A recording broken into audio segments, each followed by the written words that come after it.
भारत में राष्ट्रवाद। राष्ट्रवाद का अर्थ देखिए। सबसे पहले अपने राष्ट्र के प्रति प्रेम की भावना, एकता की भावना, एक समान चेतना राष्ट्रवाद कहलाती है। अपने राष्ट्र के प्रति प्रेम, यह लोग समान ऐतिहासिक, राजनीतिक और सांस्कृतिक साझा है वो विरासत है वो साझा करते हैं। कई बार लोग विभिन्न भाषाई समूह के भी हो सकते हैं, जैसे भारत में, लेकिन राष्ट्र के प्रति प्रेम उन्हें एक सूत्र में है वो बांधे रखता है। तो राष्ट्रवाद किसे कहते हैं? अपने राष्ट्र के प्रति प्रेम, एकता की भावना ही राष्ट्रवाद कहलाती है। राष्ट्रवाद को, भारत में राष्ट्रवाद को जन्म देने वाले कारक कौन कौन से? एक तो हो गया भाई, उस समय यूरोप में राष्ट्रवाद की लहर चल रही थी, तो राष्ट्र राज्यों का उदय होता है। और भारत और वियतनाम जैसे उपनिवेशों में भी उपनिवेश विरोधी आंदोलन से ये भी जुड़े, और इस कारण भारत में भी राष्ट्रवाद की चेतना है वो आई। गांधी युग का प्रारंभ 2 अक्टूबर 1869 को पोरबंदर में एक हिंदू परिवार में इनका जन्म होता है। राजकोट रियासत के ये इनके पिता है वो दीवान थे। 1888 में शिक्षा ग्रहण करने के बाद वे इंग्लैंड गए। लंदन में उन्होंने वकालत की डिग्री की। 1891 में फिर वापस भारत आए और उच्च न्यायालय बंबई में वकालत प्रारंभ की। और एक मुकदमे के सिलसिले में वे दक्षिण अफ्रीका जाते हैं। वहां उन्होंने नस्ल भेदी सरकार के खिलाफ संघर्ष आरंभ करते हैं। गांधी जी ट्रांसवाल में मजदूरों का जुलूस निकला और उनका नेतृत्व किया, और गांधी जी ने सत्याग्रह का सहारा लिया। यानी पहली बार सत्याग्रह का जो सहारा है वो उन्होंने दक्षिण अफ्रीका में लिया था, और जिससे बाध्य होकर सरकार ने दक्षिण अफ्रीका में रह रहे भारतीयों को कई सारी सुविधाएं हैं वो प्रदान करती है। सत्याग्रह का विचार, इसका अर्थ देखिए। सबसे पहले ये सत्य तथा अहिंसा पर आधारित एक नए तरह का जन आंदोलन करने का रास्ता था। यानी हिंसा नहीं और सत्य पर आधारित था। सत्याग्रह के मुख्य बिंदु क्या है? देखिए, अगर आपका उद्देश्य सच्चा है, यदि आपका संघर्ष अन्याय के खिलाफ है, तो उत्पीड़क से लड़ने के लिए किसी शारीरिक बल की आवश्यकता नहीं चाहिए आपको सत्याग्रह में। सत्याग्रही केवल अहिंसा के सहारे, बिना किसी प्रतिशोध की भावना या आक्रामकता का सहारा लिए बिना भी सफल हो सकता है। उत्पीड़क की चेतना को जोड़कर उसे सच्चाई स्वीकार करने और दमन का अंत करने के लिए प्रेरित किया जा सकता है, और यही सत्याग्रह है। सत्याग्रह क्या है भाई? इसमें है वो शारीरिक बल की आवश्यकता नहीं है और न ही किसी बदले की भावना है। यानी इसमें दमन का अंत करने के लिए प्रेरित है वो किया जाता है इस सत्याग्रह। महात्मा गांधी द्वारा भारत में किए गए सत्याग्रह के आरंभिक प्रयोग। पहला सत्याग्रह किया चंपारण बिहार में 1917 में दमनकारी बागान व्यवस्था के खिलाफ नील की खेती करने वाले किसानों को इस सत्याग्रह से प्रेरित किया। दूसरा 1917 में ही देखिए, खेड़ा जो गुजरात किसानों को कर में छूट दिलवाने के लिए संघर्ष में समर्थन किया था गांधी जी ने। फसल खराब हो जाने और प्लेग महामारी के कारण किसान लगान चुकाने की हालत में नहीं थे, और इस कारण सत्याग्रह है वो किया गया किसानों के द्वारा। अहमदाबाद में, गुजरात में 1918 में कपड़ा कारखाने में काम करने वाले मजदूरों के समर्थन में भी सत्याग्रह आंदोलन किया गया। तो शुरू में गांधी जी ने है वो 3 सत्याग्रह आंदोलन किए। 1917 में चंपारण, 1917 खेड़ा आंदोलन, और 1918 में है वो अहमदाबाद गुजरात में मील मजदूरों का आंदोलन। Roulette act. रोलेट एक्ट क्या है, इसके उद्देश्य क्या है? तो रोलेट एक्ट भारत में राजनीतिक गतिविधियों का दमन करने के लिए यह है वो पारित किया गया था ब्रिटिश सरकार द्वारा। मुख्य प्रावधान क्या था भाई इसमें? जो रोलेट एक्ट है वो था क्या? तो राजनीतिक कैदियों को बिना मुकदमा 2 साल तक जेल में बंद रखने का इसमें प्रावधान था। बिना मुकदमा किए भी 2 साल तक जेल में रखा जा सकता था। परिणाम क्या हुआ इसके? 6 अप्रैल को महात्मा गांधी के नेतृत्व में एक अखिल भारतीय हड़ताल का है वो आयोजन किया।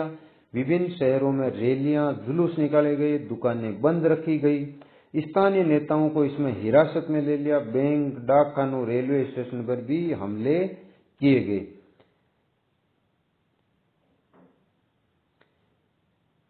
रोलेक्ट एक्ट है वो अन्यायपूर्ण क्यों था? भारतीय नागरिकों की इसमें आजादी पर प्रहार किया गया था और भारतीय सदस्यों की सहमति के बगैर है वो पास किया गया, इसलिए यह अन्यायपूर्ण था। इसमें भारतीय सदस्यों की कोई अनुमति। जलियांवाला बाग हत्याकांड। मुख्य घटनाएं देखिए। 13 अप्रैल 1919 को अमृतसर में घटित हुआ कानून का विरोध प्रकट करने के लिए एकत्रित हुए थे और शहर से बाहर होने के कारण वहां है वो जलियांवाला बाग में लोग जुटे थे। परिणाम क्या हुआ? 6 अप्रैल को महात्मा गांधी के नेतृत्व में एक अखिल भारतीय हड़ताल का आयोजन किया। विभिन्न शहरों में रैली जुलूस निकाले, दुकानें बंद की गई, स्थानीय नेताओं को हिरासत में लिया, बैंकों और डाकखानों, रेलवे स्टेशनों पर भी हमले किए गए। इस जलियांवाला बाग हत्याकांड का प्रभाव क्या पड़ा?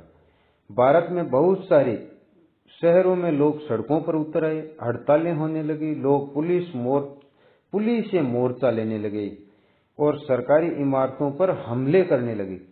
सरकार ने निर्ममता पूर्वक रवैया अपनाया, लोगों को अपमानित किया, आतंकित किया। सत्याग्रहियों को जमीन पर नाक रगड़ने के लिए सड़क पर घसीट कर चलने और सारे साहिबान अंग्रेजों को सलाम करने के लिए मजबूर है वो किया गया। तो 13 अप्रैल 1919 को है वो जलियांवाला बाग हत्याकांड होता है, जिसमें जनरल डायर द्वारा हजारों लोगों को निर्ममता पूर्वक है वो मार दिया गया। खिलाफत आंदोलन। खिलाफत शब्द है वो खलीफा से निकला हुआ है। ओटोमन साम्राज्य तुर्की का सम्राट होने के साथ इस्लामिक विश्व का आध्यात्मिक नेता भी था, यानी मुसलमानों का खलीफा है वो नेता था। प्रथम विश्व युद्ध में तुर्की की हार हुई।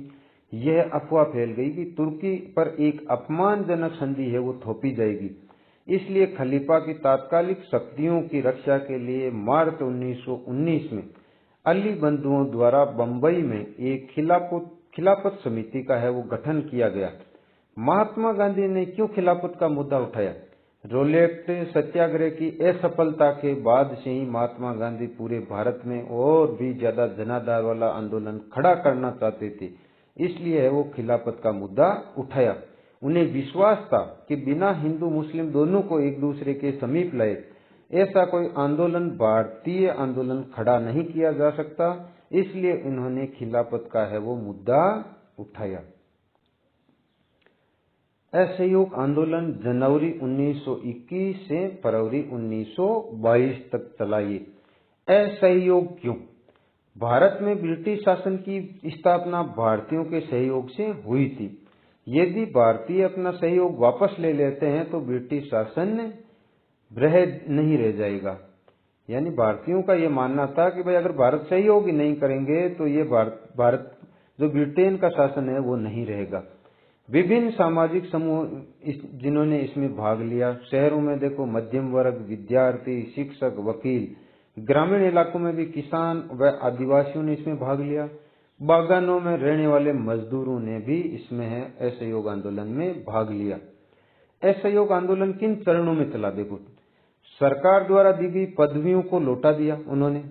सरकारी नौकरी, सेना, पुलिस, अदालत और विदेशी वस्तुओं का बहिष्कार किया गया और व्यापक सविनय अवज्ञा आंदोलन, यानी उनकी अवज्ञाओं का आंदोलन है वो किया गया। आंदोलन के दोहरे लक्ष्य: स्वराज की प्राप्ति, खिलाफत के मुद्दे को समर्थन, ताकि हिंदू मुस्लिम में है वो एकता लाई जा सके। ये असहयोग आंदोलन के मुख्य लक्ष्य थे। आंदोलन की समाप्ति असहयोग आंदोलन की फरवरी 1922 में महात्मा गांधी ने आंदोलन है वो वापस ले लिया, क्योंकि चोरा चोरी में हिंसक घटना हो गई थी। इस कारण असहयोग आंदोलन है वो वापस ले लिया। आंदोलन के भीतर अलग अलग धाराएं, विभिन्न सामाजिक समूहों ने आंदोलन में हिस्सा लिया, परंतु प्रत्येक वर्ग की अपनी आकांक्षाएं थी। सभी के लिए स्वराज का अर्थ है वो भिन्न भिन्न था, यानी स्वराज अपना ही राज, इसके लिए लोगों के जो विचारधाराएं थी वो अलग अलग थी। प्रत्येक सामाजिक समूह ने आंदोलन में भाग लेते हुए स्वराज का मतलब ऐसा युग लिया जिसमें उनके सभी कष्ट, सारी मुसीबतें हैं वो खत्म हो जाएगी। असहयोग आंदोलन की समाप्ति से लेकर सविनय अवज्ञा आंदोलन के शुरू होने तक मुख्य क्या क्या घटनाएं थी? असहयोग आंदोलन और सविनय अवज्ञा आंदोलन के बीच की घटनाएं क्या हुई? भाई फरवरी 1922 में गांधी जी द्वारा असहयोग आंदोलन वापस ले लिया गया। चोरी कांड के बाद प्रांतीय परिषद चुनाव में हिस्सा लेने को लेकर कांग्रेस के नेताओं में आपसी मतभेद हो गए। भाई कुछ तो चुनाव में भाग लेना चाह रहे थे, कुछ नहीं। सीआरदास और मोतीलाल नेहरू द्वारा स्वराज पार्टी जनवरी 1923 में गठन किया गया ताकि प्रांतीय परिषद के चुनाव में हिस्सा ले सके। विश्वव्यापी आर्थिक मंदी की वजह से कृषि उत्पाद की कीमतों में भारी गिरावट आई। ग्रामीण इलाकों में भारी उथल पुथल हुई। 1927 में ब्रिटेन में साइमन कमीशन का गठन किया गया ताकि भारत में संवैधानिक व्यवस्था की कार्यशैली का अध्ययन किया जा सके, यानी किस प्रकार की जो शासन व्यवस्था होनी चाहिए, उसके लिए 3 सदस्यीय दल साइमन कमीशन के रूप में भेजा गया। 1928 में साइमन कमीशन का भारत आना और पूरे भारत में इसका विरोध प्रदर्शन किया गया। 1929 में लॉर्ड इरविन द्वारा डोमिनियन स्टेट का ऐलान कर दिया कि भाई इसके ब्रिटेन के अधीन रह करके वो भारत पर शासन ब्रिटेन करता रहेगा। और 1929 में लाहौर अधिवेशन में पूर्ण स्वराज्य की वो मांग अवज्ञा आंदोलन 6 अप्रैल 1930 से मार्च 1931 तक चला। फिर गांधी इरविन समझौते के कारण इसको स्थगित कर दिया और फिर 1932 में दोबारा सविनय अवज्ञा आंदोलन की शुरुआत होती है और 1934 में स्वतः ही समाप्त हो जाता है। सविनय अवज्ञा आंदोलन की मुख्य घटनाएं हैं वो क्या थी देखो। देश के विभिन्न हिस्से में नमक कानून का उल्लंघन किया गया, विदेशी वस्तुओं का बहिष्कार किया गया, शराब की दुकानों की पिकेटिंग की गई और वन कानूनों का वो उल्लंघन किया गया। कैसे असहयोग आंदोलन से अलग था? भाई सविनय अवज्ञा आंदोलन है वो असहयोग आंदोलन से कैसे अलग था? असहयोग आंदोलन में लक्ष्य स्वराज, इस बार पूर्ण स्वराज था और असहयोग में कानून का उल्लंघन शामिल नहीं था, जबकि इस आंदोलन में कानून तोड़ना शामिल था। तो ये 2 चीजें थी जो उस असहयोग आंदोलन से अलग करती है। ब्रिटिश सरकार की इस आंदोलन पर क्या प्रतिक्रिया हुई? विदेशी वस्तुओं का बहिष्कार, शराब की दुकानों की पिकेटिंग और वन कानूनों का आंदोलन। सविनय अवज्ञा आंदोलन की सीमाएं, अनुसूचित की भागीदारी नहीं थी। भाई कहां तक कितने लोग शामिल थे इसमें? क्या पूरा भारत शामिल था? क्योंकि लंबे समय से कांग्रेस इनके हितों की अनदेखी कर रही थी, इसलिए अनुसूचित एसी के लोग इन्होंने इसमें भाग नहीं लिया। मुस्लिम संगठनों द्वारा सविनय अवज्ञा के प्रति कोई खास उत्साह नहीं था। 1920 के दशक में मध्य से कांग्रेस हिंदू सभा जैसे हिंदू धार्मिक संगठन के करीब आने लगी थी, इसलिए मुस्लिम संगठनों ने इसमें भाग नहीं लिया। दोनों समुदायों के बीच संदेह और अविश्वास का माहौल बना हुआ था, हिंदू और मुस्लिम संगठनों के बीच। आंदोलन में किन किन लोगों ने भाग लिया? अमीर किसान ऊंचे लगान के विरोध में, गरीब किसान ऊंचा भाड़ा और ऊंचा लगान के विरोध में, व्यवसायिक वर्ग औपनिवेशिक सरकार की व्यवसायिक नीतियों के खिलाफ, महिलाएं महात्मा गांधी से प्रेरित होकर कुछ स्थानों पर वो मजदूरों ने भी भाग। सामूहिक अपनेपन का भाव, सामूहिक अपनेपन की भावना आंशिक रूप से संयुक्त संघर्षों के चलते पैदा हुई थी। भाई इन्होंने हिंदुओं ने भी भाग लिया, मुस्लिमों ने भी भाग लिया, महिला मजदूर सभी ने भाग लिया, इसलिए अपन कह सकते हैं कि एक तरह से सामूहिक अपनेपन की भावना है वो काम कर रही थी इन आंदोलनों में। इतिहास और साहित्य, लोक कथाएं, चित्र और प्रतीक आदि ने राष्ट्रवाद को साकार करने में अपना महत्वपूर्ण योगदान दिया। ये प्रतीकों के रूप में जाने जाने लगे। 1921 तक गांधी जी ने स्वराज का झंडा तैयार कर लिया था। ये एक तिरंगा लाल हरा सफेद था और जिसके मध्य में गांधी जी का चरखा था।